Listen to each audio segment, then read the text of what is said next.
राम भक्तों को मैं बता दूं कि इस वक्त हमारे साथ आचार्य मिथिलेश नंदिनी शरण जी मौजूद हैं, जो किस तरीके से ये 500 साल का संघर्ष चला है और अब जब 22 जनवरी की प्राण प्रतिष्ठा का दिन नजदीक है, उसमें क्या भूमिका रही है ये भी बता दूं कि जो पूजा उस दिन होनी है 22 जनवरी के दिन, उसके लिए चयन किया गया है जिन पुजारियों का, ये बाकायदा एक चुनाव की प्रक्रिया हुई है और उसके बाद उन पुजारियों का सिलेक्शन हुआ है। तो आप समझिए कि किस तरीके से 22 जनवरी के लिए तैयारियां जो है वो की गई हैं और उस जो चुनाव समिति के एक सदस्य के रूप में अपनी भूमिका आचार्य जी ने निभाई है। तो तालियों के साथ स्वागत कीजिए, क्योंकि अब मिथिलेश जी, आचार्य मिथिलेश जी बताएंगे कि कैसे हमें प्रभु श्री राम मिलने वाले हैं, क्योंकि इतना लंबा संघर्ष रहा है प्रभु श्री राम का। और टेंट के उन दिनों से लेकर अब जब अपने रामलला मंदिर में विराजमान होंगे तो पूरी अयोध्या नहीं, पूरे देश नहीं, पूरी दुनिया के लोग देखेंगे प्रभु श्री राम को घर मिल जाएगा। एक बार और जोरदार तालियों से स्वागत हो और प्रभु श्री राम का नाम हो आपकी जुबान पर। बोलिए जय श्री राम, जय श्री राम, जय श्री राम। बहुत बहुत स्वागत है मिथिलेश जी, आचार्य मिथिलेश जी आपका। धन्यवाद। जय सिया राम आप सबको, श्वेता जी को और आपकी टीम को, न्यूज नेशन टाइम्स नाउ को धन्यवाद। आप सदियों की इस यात्रा के जो अध्याय हैं, जो संदर्भ हैं, जो नई पीढ़ी ने बहुत सारे देखे तो नहीं हैं, सुने पढ़े भी नहीं हैं, वो लोगों के सामने ला रही हैं।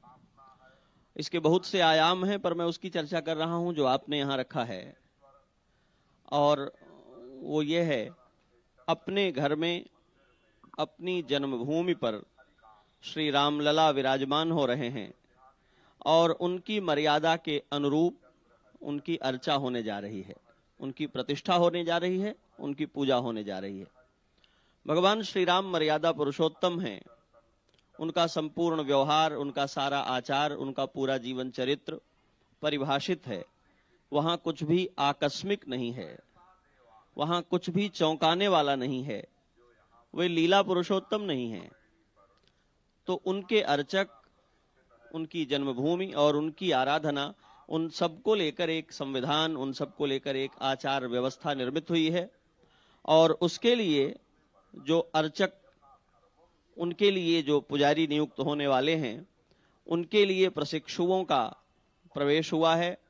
देश भर से आवेदन किए हुए लोगों को उसके लिए उनकी पात्रता के आधार पर, उनकी निष्ठा के आधार पर चुना गया है और वे उसके लिए प्रशिक्षण प्राप्त कर रहे हैं।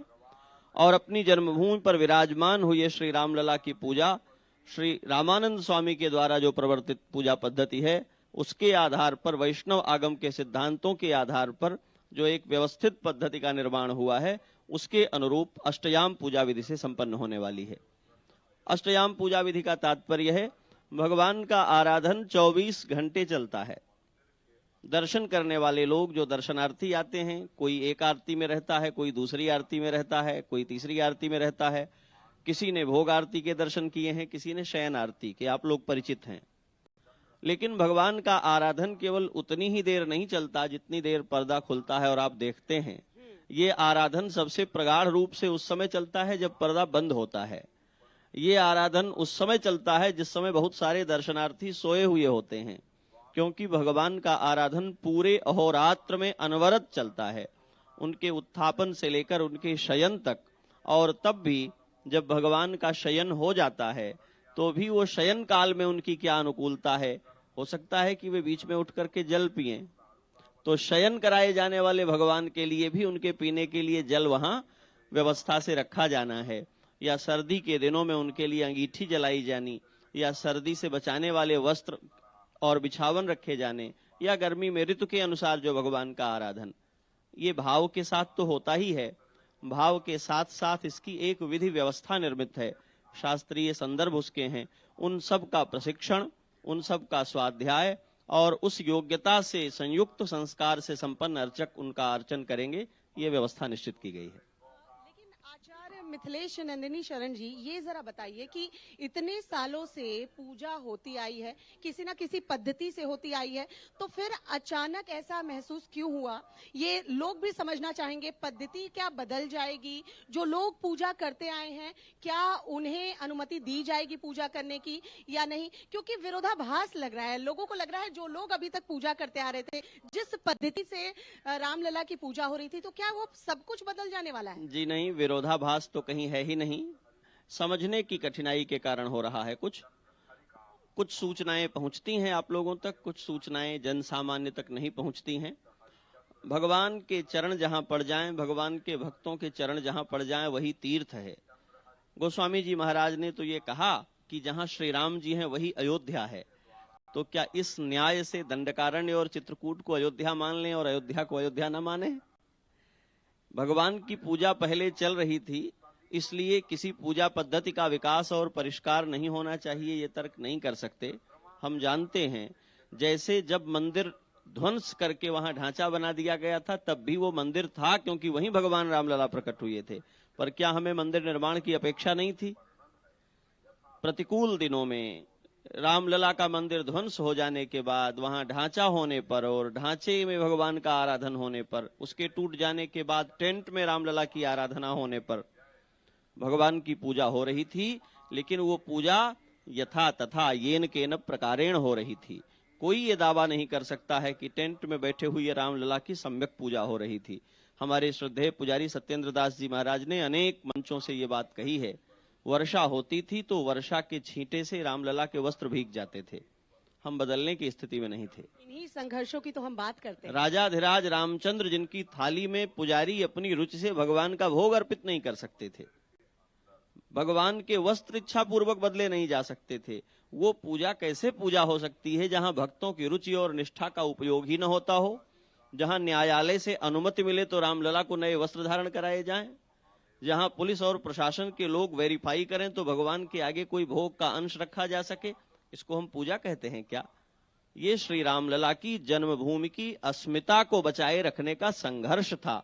इसी संघर्ष को, इस संघर्ष के केंद्र में रामलला थे, हमारे भगवान थे, इसलिए हम इसको पूजा कह सकते हैं।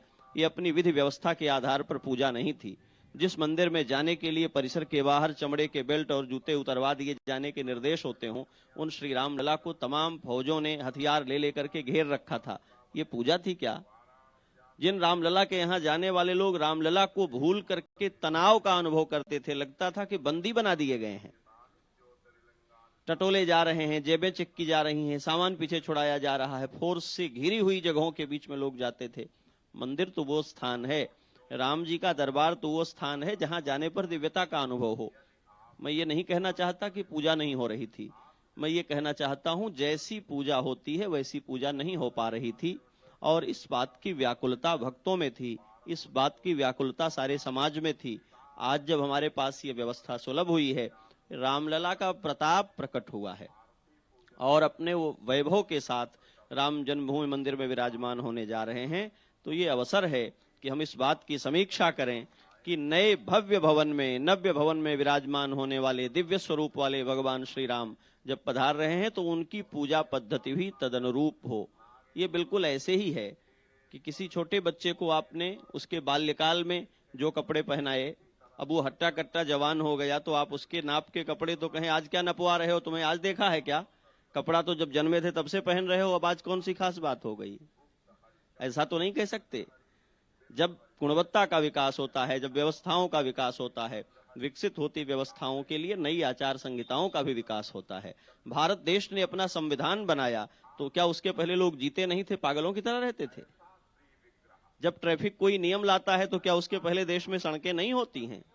सभ्य होता हुआ, सुसंस्कृत होता हुआ, उन्नत होता हुआ मानव जीवन और मानव सभ्यता हर दिन अपने लिए किसी अच्छी आचार संहिता की अपेक्षा रखती है। रामलला की पूजा के लिए जो नई विधि और पद्धति का निर्माण है, ये किसी पुरानी विधि और पद्धति का निषेध या तिरस्कार नहीं है। एक बात बहुत पूछी जा रही है इन दिनों, नया विग्रह क्यों, नई प्रतिमा क्यों? रामलला तो पहले से बैठे हुए हैं। और इस पर तो सवाल भी अब उठाए जा रहे हैं। मुझे लगता है आप आज जवाब देने के मूड में हैं। ये सवाल सत्पुरुषों के द्वारा नहीं उठाए जा रहे हैं, वे तो गदगद हैं और लालायित हैं कि कब अपने ठाकुर के हमको दर्शन होंगे और हम धन्य धन्य हो जाएंगे। ये सवाल तो उन लोगों के द्वारा उठाए जा रहे हैं जिन्हें सुहाई न अवध बधावा, चोर ही चंदिन राति न भावा। गोस्वामी जी महाराज ने कहा अयोध्या में मंगल बधाइयां बज रही हैं, पर किसी किसी को अच्छी नहीं लग रही हैं। मंगल बधाई किसको बुरी लगती है? कहा महाराज चोरों को चांदनी रात अच्छी नहीं लगती, उनको तकलीफ होती है। तो किन्हीं किन्हीं को तकलीफ हो रही है तो वो अपने शोक प्रकट कर रहे हैं, अपनी बेचैनी प्रकट कर रहे हैं। आज इतिहास के वो पन्ने हम बहुत नहीं खोलना चाहते हैं जो आहत हैं, जो रक्त रंजित हैं और जिनसे हमारे आज के उत्साह में, आज की प्रसन्नता में भी विघ्न उपस्थित होगा। लेकिन हम उन्हें भुला भी नहीं सकते। जो इतिहास भुलाते हैं वो वर्तमान को अच्छा जी नहीं सकते और भविष्य को अच्छा पहचान नहीं सकते। हमारा इतिहास क्या है?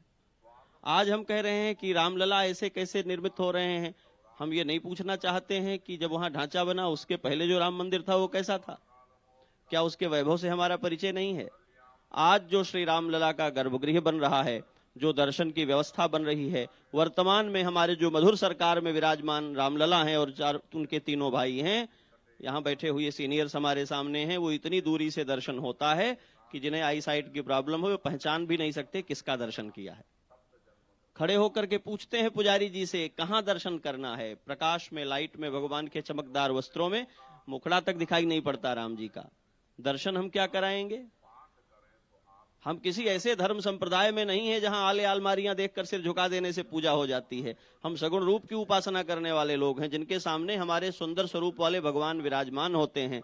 हम उनका दर्शन करते हैं, अंग प्रत्यंग का श्रृंगार दर्शन करते हैं। भगवान के नेत्र ऐसे हैं, मुखमंडल ऐसा है, मस्तक ऐसा है, कपोल ऐसे हैं। ये सब वर्णन महर्षि वाल्मीकि ने किया है। ये सब वर्णन की हम दर्शन नहीं करेंगे। आप वाल्मीकि रामायण में जाइए, श्री हनुमान जी महाराज को पूछा है किशोरी जी ने, कैसे विश्वास होगा आप राम जी के सेवक हैं, आप उनके सगे हैं? तो बताया वो बड़े प्रतापी हैं, बड़े कीर्तिमान हैं। बोले तो सारा संसार जानता है, आप उनके हैं ये कैसे पता चलेगा? अंग प्रत्यंग का वर्णन श्री हनुमान जी महाराज ने किया है ठाकुर जी का, श्री रघुनंदन का। ऐसा माथा है, ऐसी छाती है, ऐसी ठुड्डी है, ऐसा गला है, ऐसा उदर है, ऐसे पांव हैं। तो प्रमाणित हो गया कि आप उन्हीं के अपने हैं।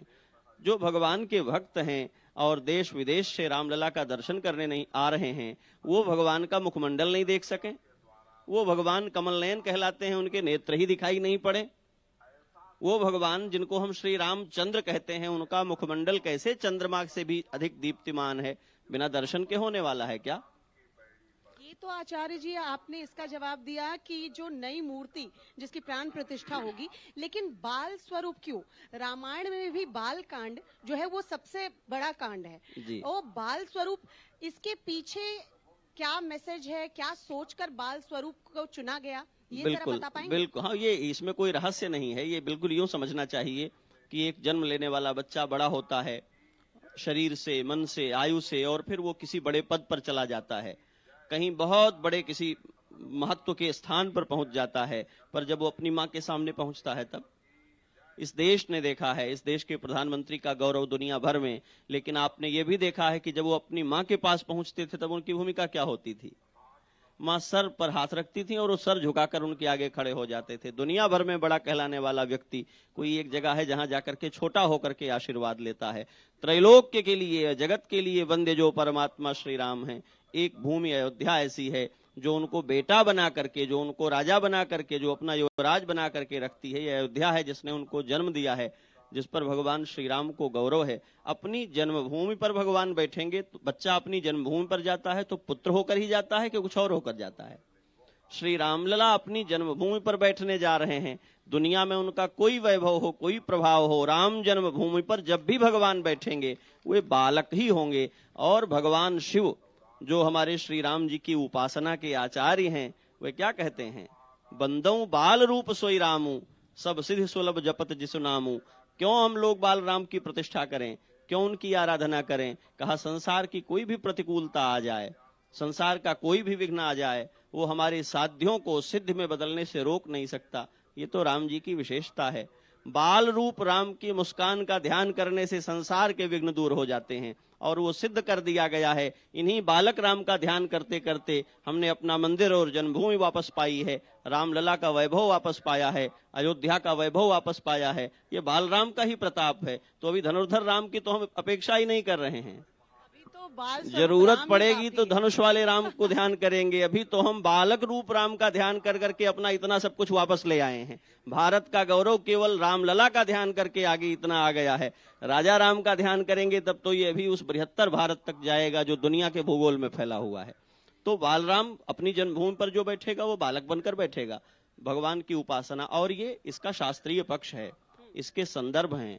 हमारे यहाँ भगवान श्री राम की उपासना की जो विविध पद्धतियां हैं, उनमें से भगवान रामानंदाचार्य के द्वारा, हमारे पूज्य संतों के द्वारा जो पद्धति प्रवर्तित हुई है, उसमें कहीं राम जी बालक रूप में हैं, उसमें कहीं राम जी किशोर वय में हैं, उसमें कहीं राम जी दुल्हा रूप में हैं। हमारे रसिक परंपरा के आचार्य पूज्य स्वामी श्री युगलानंद शरण जी महाराज, वहां भगवान दुल्हा के रूप में पूजे जाते हैं, कोहबर में आराधना होती है, नित्य उनके भोग के समय गाली सुनाई जाती है। बिना गाली सुने ठाकुर जी का विनोद नहीं, भोग नहीं, ये भी उपासना है। राजाधिराज रामचंद्र की उपासना है। और बालक उपासना की हम क्या बात करें। आप हमारे यहाँ उदासीन संप्रदाय में प्रवेश करें, वनवासी राम जी की आराधना होती है, संप्रदाय का ही नाम है उदासीन। ऐसे भी संतों की परंपरा है। लेकिन श्री राम जन्मभूमि पर जो उपासना है वो तो राम लला की उपासना है ना। आप रत्न सिंहासन की उपासना देखिएगा, राजा राम की उपासना है। आप कनक भवन की उपासना देखिएगा, वहां किशोरी जी के साथ जुगल सरकार की उपासना है। उपासना में जब प्रवेश करेंगे तब आपको पता लगेगा कि ये परमात्मा है, इनके प्रत्येक छवि का अलग अलग प्रतिपादन है और अलग अलग उनकी आराधना है। बाल रूप राम जन्मभूमि के लिए बाल रूप ही उनका विहित है। बहुत ही अच्छे से आपने वर्णित किया आचार्य जी। एक सवाल मेरा इस वक्त इसलिए कि बहुत सारे लोगों को, जब हम प्राण प्रतिष्ठा की तारीख नजदीक आ रही है, तो उन लोगों के लिए कि जब प्रभु श्री राम के अस्तित्व पर सवाल खड़े किए जाते थे, आज अयोध्या नगरी में जब प्राण प्रतिष्ठा होने जा रही है, तो जरा ये बताएं कि प्रभु श्री राम त्रेता युग से लेकर आज भी प्रासंगिक हैं, आने वाली युवा पीढ़ी के लिए भी वो कैसे प्रासंगिक रहेंगे, ये जरा बताएं। इसके इतने आयाम हैं कि मैं जीवन पर्यंत बोलता रहूंगा तो पूरे नहीं होंगे। और मेरी कई पूर्वजों की, पूर्वाचार्यों की पीढ़ियां यही सब बोलते बोलते बीत गई हैं, अभी आर पार नहीं हुआ है। तो मैं ये दावा नहीं करूंगा कि मैं वो सब बता दूंगा। मैं कुछ दो एक बातें आपको ध्यान दिला रहा हूं। हमारी सारी चर्चाएं, आपका ये आयोजन और इस तरह के सारे अनुष्ठानों के केंद्र में मनुष्य है। सारा जगत है, वनस्पतियां हैं, जड़ चेतन है, पशु पक्षी हैं, सब हैं। लेकिन हम जिससे चाहते हैं अनुशासन, हम जिसका निर्माण चाहते हैं, हम जिसको संवारना चाहते हैं, वो मनुष्य है। और केवल एक अवतार, भगवान के सभी अवतार धन्य हैं, सब कल्याण के लिए आए हैं, पर केवल एक अवतार है जिसके विषय में हमारे आचार्यों का ये दावा है कि ये अवतार राक्षसों को मारने के लिए नहीं हुआ है। ये अवतार मनुष्यों को मनुष्य बनाने के लिए हुआ है। और महर्षि वेदव्यास कहते हैं, मर्त्यावतारस्तु मर्त्य शिक्षणम रक्षो वधायैव न केवलम विभो। भगवान का ये अवतार केवल राक्षसों को मारने के लिए नहीं हुआ, बल्कि ये बताने के लिए हुआ कि मनुष्य का शरीर मिल गया तो मनुष्य का चरित्र लेकर कैसे जिया जाता है। भगवान श्री राम आए इसलिए हैं कि मनुष्यता के मूल्य की प्रतिष्ठा कर सकें। और वो मनुष्यता क्या है? अपने दावे का, अपनी प्राप्तियों का, अपने हिस्से का संघर्ष छोड़ करके सबके दावे, सबकी प्राप्तियां और सबके हिस्सों के लिए अपना उत्सर्ग कर सकने की योग्यता जिसमें है, वो श्री राम है। इसलिए संसार में उनकी प्रासंगिकता है। इसलिए त्रेता से द्वापर और द्वापर से आकर के कलयुग तक श्री राम का गीत गाया जाता है। मैं एक बात पर आपका ध्यान दिलाऊं, सुखदेव जी राजा परीक्षित को भगवान श्री कृष्ण की कथा सुना रहे हैं और अवतार में भगवान के सभी अवतारों की चर्चा कर रहे हैं। जब वे भगवान श्री राम के अवतार तक पहुंचते हैं तो कहते हैं, राजन, अब मैं आपको वो चरित्र सुनाने जा रहा हूं जो आपने बारंबार सुना है। ये किसी और के लिए नहीं कहते, केवल श्री राम के चरित्र के लिए कहा सुखदेव जी ने, मैं आपको ऐसा चरित्र सुनाने जा रहा हूं जिसको आपने बारंबार सुना है। क्यों? यही वो चरित्र है जिसका सारे ऋषि मुनि दिन रात गान करते हैं।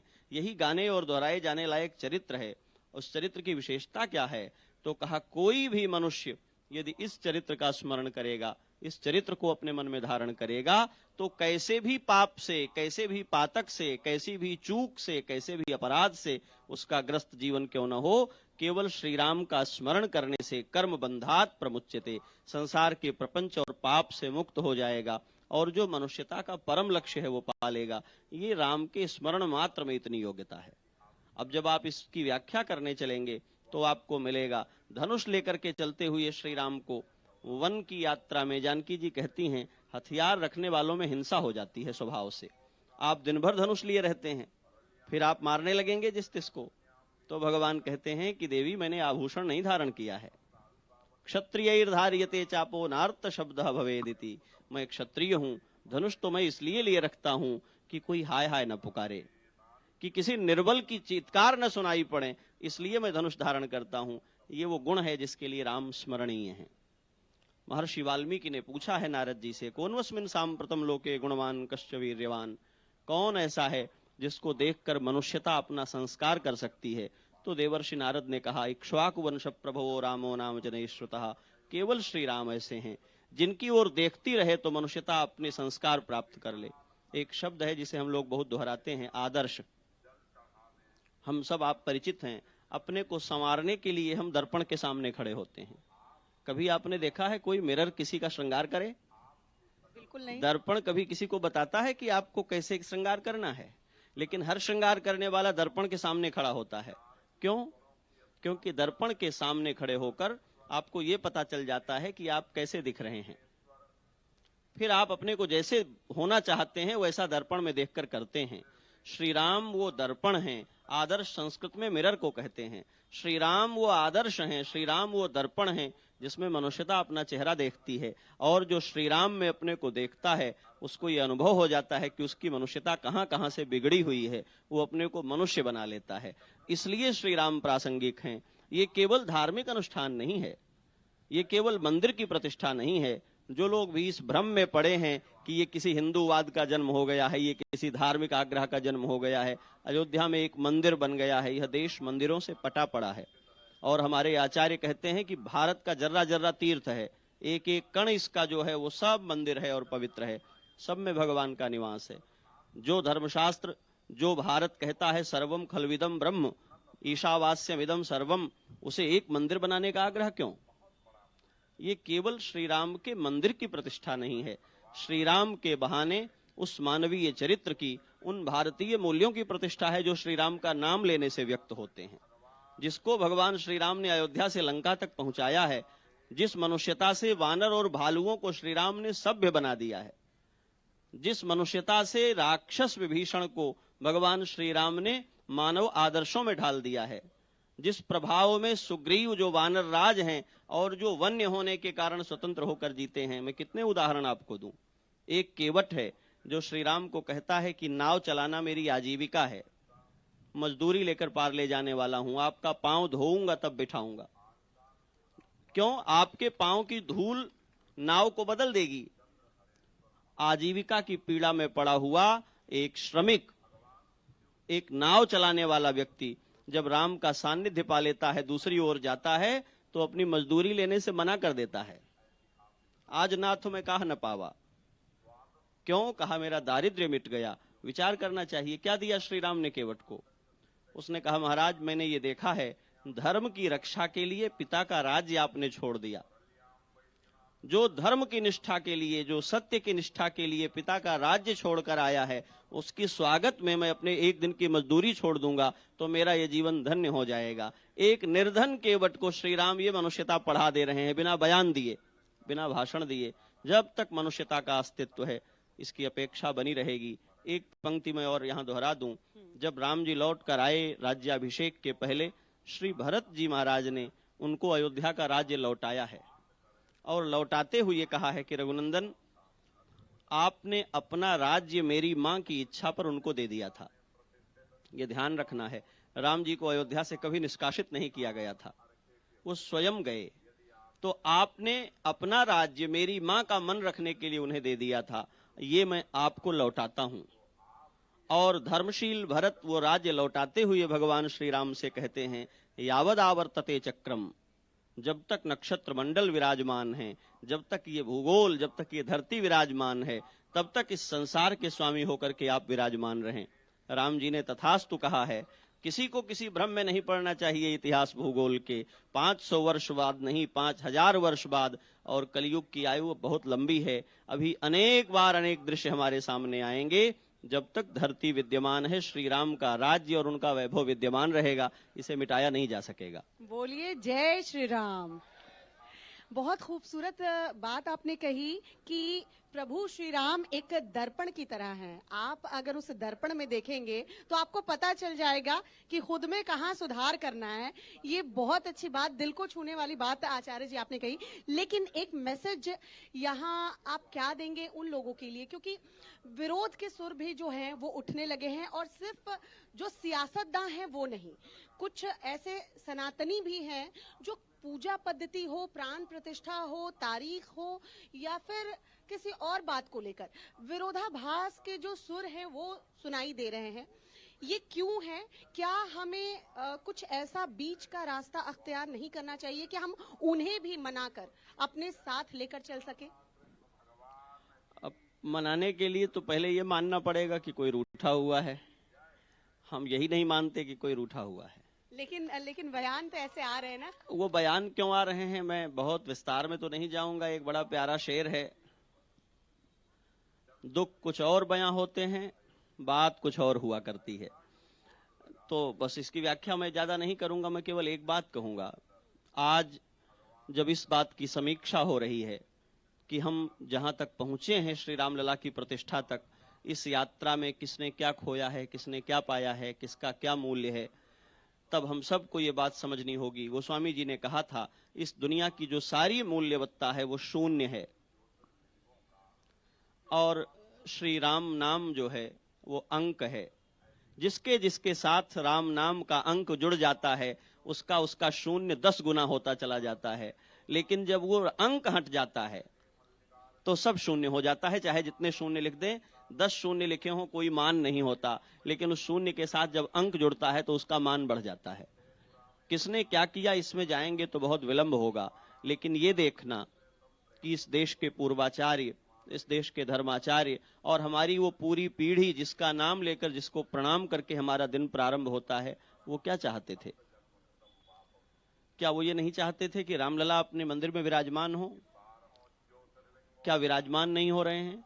आज यदि हम धर्मशास्त्रों के आग्रह में, आज यदि हम तर्कों के आग्रह में पढ़कर इस उत्सव का तिरस्कार करें तो हमसे बड़ा अभागा कोई नहीं है। और अगर हम ये धर्मशास्त्र लेकर के त्रेता में खड़े हो जाते तो कोई आचार्य कह देता कि राजा राम अयोध्या की गद्दी पर न बैठे क्योंकि ये भीलनी के जूठे बेर खा करके आए हैं। कोई आचार्य कह देता कि ये श्री राम हमारे आराध्य नहीं होंगे क्योंकि ये तो केवट को गले लगाकर आए हैं। कोई आचार्य ये कह देता कि ये राम हमारे आराध्य नहीं होंगे क्योंकि ये तो गीध को अपना पिता कहकर उसका पिंड तर्पण करके आए हैं। क्या ये तर्क हैं? क्या हमारे मान्यताओं, क्या हमारे तर्कों, क्या हमारे शास्त्र की युक्तियों से भी छोटे श्री राम हैं? सारे शास्त्र हमें भगवान तक ले जाने में चरितार्थ होते हैं। यह बहुत बड़ा आंदोलन है। और आज ये कहना कि इनका महत्व है, इसका अर्थ है कि दूसरे जिनका नाम हम नहीं ले पाए उनका महत्व कम है, यह अपराध हो जाएगा। हमें राजा रामचंद्र को पहचानना होगा, जो जिस सभा में इंद्र का स्थान है, जिस सभा में गुरुदेव वशिष्ठ बैठे हैं, उस सभा में वानरों को बैठाते हैं ला करके और कहते हैं कि गुरुदेव ये सब सखा सुनो मुनि मेरे, भये समर सागर कहूं बेरे। ये उन रामलला का मंदिर बन रहा है जिन्होंने अयोध्या के राज दरबार में बंदरों को बिठा करके उनका सम्मान किया है। हम किसका तिरस्कार करने वाले और हम कौन होते हैं तय करने वाले? कोतवाल भी हैं, वही जो है अयोध्या इस नगरी की रक्षा भी कर रहे हैं। ऐसे कई चमत्कार तो हमने खुद देखे। आचार्य मिथिलेश नंदिनी शरण जी, आज आपने जो बात कही, यहाँ बैठे कुछ लोगों के आंखों में आंसू भी आ रहे हैं, क्योंकि सबको दिख रहा है कि 500 साल का लंबा संघर्ष जो है वो खत्म होने वाला है। और प्रभु श्री राम जब प्राण प्रतिष्ठा 22 जनवरी को होगी और अपने कह सकते हैं महल में, मैं मंदिर नहीं कहूंगी, अपने महल में विराजमान होंगे, तो सभी को इस अनुष्ठान से जुड़ना चाहिए। न सिर्फ अयोध्या में, पूरे देश में, पूरी दुनिया में वो उत्सव होना चाहिए। बहुत बहुत शुक्रिया आचार्य जी हमारे साथ आने के लिए, अपनी बातों को शेयर करने के लिए, उन चीजों को भी क्लियर करने के लिए जो इन दिनों सुर्खियां बटोर रही हैं, हालांकि वो किसी भी वजह से हो। एक वाक्य जोड़ दूं इसमें, मैं उन सब के प्रति बहुत अहोभाव और बधाई शुभकामना रखता हूं जो श्री रामलला के अपने जन्मभूमि पर विराजमान होने से प्रसन्न हैं। जो अप्रसन्न हैं उनको भी भगवान सद्बुद्धि दें, क्योंकि हम तो ये प्रार्थना करते हैं कि भगवान ने इस बार उन्हें वंचित किया है, हो सकता है अगली बार वे भी प्रसन्न हो जाएं और उनको भी राम मिल जाएं। तो और राम उन्हें भी मिले हुए हैं। एक बात, श्री राम का जीवन विरोध का जीवन नहीं है, सामंजस्य का जीवन है। अयोध्या की कथा हमें यह भी बताती है कि इसके एक नागरिक ने अपनी किसी कुंठा में, अपने घर में, अपने किसी एक परिवार के सदस्य से कोई प्रतिकूल टिप्पणी की थी और उस प्रतिकूल टिप्पणी ने राम कथा को एक ऐसा घाव दिया है। आज जब भी हम भगवती जानकी का महर्षि वाल्मीकि के आश्रम में जाना सुनते हैं तो हमारा हृदय विदीर्ण हो जाता है। क्या हम अयोध्या का वो नागरिक बनना चाहते हैं जो राम राज्य से उसका मांगल्य छीन ले? क्या हमारा आचार्यत्व, क्या हमारे अपने घर में लड़ता हुआ एक व्यक्ति अपने परिवार संबंध में किसी से असंतुष्ट होकर के श्री राम जी को, श्री जानकी जी को उसमें बना लेता है प्रसंग, और उसका परिणाम हमको पता है। क्या हमने रामायण नहीं पढ़ी है? क्या आज हम वही चरित्र बनना चाहते हैं कि श्री राम जी की स्थापना का जो महोत्सव है इसमें हम कहीं से एक ऐसा प्रसंग उपस्थित कर दें जिससे लोगों का सुख कम हो जाए, लोगों का स्वाद कम हो जाए? बहुत उम्दा उदाहरण दिया आपने आचार्य जी कि हम वो चरित्र बिल्कुल नहीं बनना चाहेंगे, क्योंकि वो प्रसंग ऐसा है, चाहे वो पुरुष पढ़े या नारी, सभी के आंखों में आंसू आते हैं जब हम माता जानकी की बात करते हैं। और जब अयोध्या पे कहीं ना कहीं ये बात उठती है कि अयोध्या वासियों ने अपनी माता का मान रख नहीं पाए। नहीं, मैं इसका प्रतिवाद करूंगा, ये बात ठीक नहीं है। अयोध्या वासियों ने भगवती जानकी को जो मान दिया है विश्व के इतिहास में किसी सभ्यता और किसी समाज में वो नहीं है। क्या श्री राम अयोध्या वासी नहीं है? जोर से बोलिए। क्या श्री राम अयोध्या वासी नहीं है? श्री राम ने वो कार्य किया, उनके सारे पूर्वज अनेक विवाह करते चले आए हैं। स्वयं चक्रवर्ती दशरथ जी महाराज की भी 3-3 पत्नियां थीं, ये राजा रामचंद्र ने किया है। एक पत्नी के साथ पूरा जीवन बिताया। धर्म की प्रतिज्ञा के लिए जब भगवती जानकी से अलग रहना पड़ा तो उनकी स्वर्ण प्रतिमाएं बना करके अश्वमेध संपन्न किया। किसी दूसरी स्त्री को अपने जीवन में स्थान नहीं दिया। दुनिया में कोई दूसरा उदाहरण नहीं है नारीत्व को इससे अधिक सम्मान देने का। आज अयोध्या वासी, आप पूरी अयोध्या घूम लीजिए, अगर कोई एक मंदिर ऐसा आपको मिल जाए जहां हमारे रघुनंदन बिना जानकी जी के बैठे हों। राम जन्मभूमि में 5 साल के ठाकुर जी हैं, अभी ब्याह जनेऊ कुछ हुआ नहीं है, उस मंदिर में भी प्रथम तल पर श्री राम जी जानकी जी के साथ विराजमान हो रहे हैं। अयोध्या वासी हमारे सीताराम सीताराम जपने वाले हैं। राम जी का नाम यहाँ तो बड़ी परंपरा है जो सिया जो जपती है। तो ये बात तो कभी नहीं कही जा सकती कि अयोध्या ने जानकी जी का मान नहीं रखा। ये तो वो लोग कहते हैं जो कहानियों से, कविताओं से और तथा कथित दलित नारी विमर्श से रामायण पढ़ के आए हैं। आचार्य जी, मैंने आज तमाम वो सवाल पूछे जो उठाए जाते हैं, चाहे विरोध के सुर कह लें, उसका आपने बहुत ही अच्छे तरीके से विवरण दिया। और ये जो मैंने बताया कि ऐसी बातें कही जाती हैं माता जानकी को लेकर, देखिए उसका भी कितना अच्छा विवरण दिया। यानी आपको अधूरी जानकारी अगर आपके पास है तो वो हानिकारक है, जानकारी पूरी रहनी चाहिए। तो बोलो एक बार सब लोग, जय सिया राम। बोलिए सियावर रामचंद्र की। ये तो केवल एक पक्ष की जय हुई। हमने अभी कहा है कि यहाँ सीताराम जी संयुक्त हैं, तो जब तक आपकी आवाज दुगुनी नहीं होगी ये बात साबित नहीं होती है। बोलिए सियावर रामचंद्र की जय।